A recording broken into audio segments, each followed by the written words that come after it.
வணக்கம் ஃப்ரெண்ட்ஸ், நம்ம ஆலிநாள் chit-chat YouTube சேனலுக்கு உங்களை அன்போடு வரவேற்கிறேன். இந்த வீடியோவில் கொஞ்ச நாள் முன்னாடி ஒரு ஏழை மாணவனுக்கு நடந்த சுவாரஸ்யமான சம்பவம் பற்றி பார்க்கலாம். உத்தரப்பிரதேச மாநிலம் மீரட்டில் திதோராங்கிற கிராமத்தில் வசிக்கும் மாணவன் அதுல் குமார் ஏழ்மையான குடும்பத்தை சேர்ந்தவன். அப்பா ராஜேந்திர குமார் ஒரு கூலி தொழிலாளி. வறுமையிலும் பள்ளி படிப்பை நல்லபடியாக முடிச்ச அந்த பையன் அடுத்து மேல் படிப்புக்கு தயாராகிறான். என்ன படிக்கலாம், எந்த கல்லூரியில் சேரலாம்ங்கிற குழப்பமே இல்லாமல் தன்னோட குறிக்கோளை நோக்கி பயணிக்கிறான் அந்த லட்சிய மாணவன். ஆமாங்க, நம்ம நாட்டிலேயே ரொம்ப கஷ்டமான பரீட்சைகளில் ஒன்றான ஐஐடி நுழைவுத் தேர்வை அதுல் குமார் எழுதுறான். தன் திறமையால் அதில் வெற்றியும் அடைகிறான். தன்பாத் ஐஐடி காலேஜில் அதுலுக்கு எலக்ட்ரிக்கல் இன்ஜினியரிங் சீட்டும் கிடைக்கிது. ஆனால் அங்கே அட்மிஷன் போடுறதுக்கு ஜூன் 24 சாயந்தரம் 5 மணி வரைக்கும் தான் டைம். அதுக்குள்ளே ஆன்லைன் மூலமாக 17,500 ரூபா பணம் கட்டணும். அதுல் குமார் இந்த விவரத்தை அவன் அப்பா கிட்ட கவலையோட சொல்கிறான். அவன் அப்பா எப்படியும் தான் பணத்தை பெரட்டி தரதா அதுல் குமார் கிட்ட சொல்லி சமாதானப்படுத்துகிறாரு.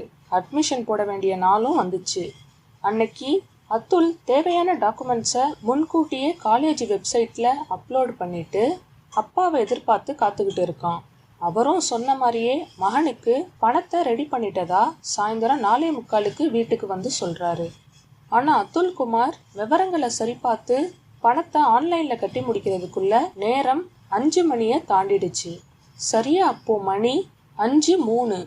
வெறும் 3 நிமிட தாமதத்தால் தன்பாத் காலேஜில் அதுல் குமார் சேரும் வாய்ப்பு பறிப்போனது. அந்த பையனுக்கு எப்படி இருந்திருக்கும் யோசிச்சு பாருங்க.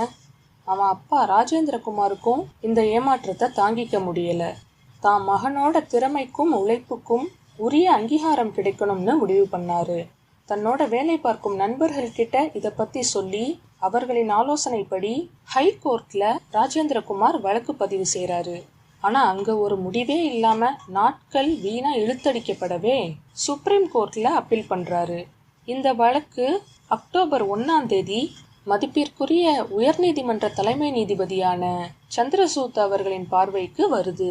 இது பற்றி விசாரித்த அவர் அரசியல் சட்டம் எண் 142 பிரிவின்படி சிறப்பு அதிகாரத்தை பயன்படுத்தி கூடுதலாக ஒரு இன்ஜினியரிங் சீட்டை அதுல் குமாருக்கு ஒதுக்கி தரணும்னு ஐஐடி கல்வி நிறுவனத்துக்கு உத்தரவிட்டு தீர்ப்பு வழங்கினாரு. அதோட ஒரு மாணவனின் திறன் அவன் ஏழைங்கிறதால வீணடிக்கப்படக்கூடாதுன்னு சொல்லி அதுல் குமாரின் எதிர்காலத்துக்கு ஆல் த பெஸ்ட்னு வாழ்த்தியும் இருக்காரு நீதிபதி. நம்ம நாட்டில் நடக்கிற பல்வேறு மோசமான குற்றங்கள், முக்கியமாக பெண்களுக்கு எதிராக நடக்கிற கொடுமைகளுக்கெல்லாம் உரிய நீதியும் அந்த குற்றவாளிகளுக்கு தண்டனைகளும் சரியான நேரத்தில் கிடைப்பதே இல்லை. அதற்கு மாறா பாதிக்கப்பட்டவங்களை தான் இந்த சமூகம் குத்தி கிழிக்குது. அதை நீதிமன்றங்கள் கைகட்டி வேடிக்கை பார்ப்பதால மக்களுக்கு சட்டத்தின் மேலே உள்ள நம்பிக்கையே குறைஞ்சிடுச்சு. இது ஒரு பக்கம் இருக்க, இப்போ அதுல் குமாரின் வழக்கிற்கு உயர்நீதிமன்றம் வழங்கிய இந்த ஆனந்த அதிரடி தீர்ப்பு இந்திய சட்டத்தின் மீதான மக்களின் அதிருப்தியை சிறிதளவு குறைக்கும்னே சொல்லலாம். Thank you friends.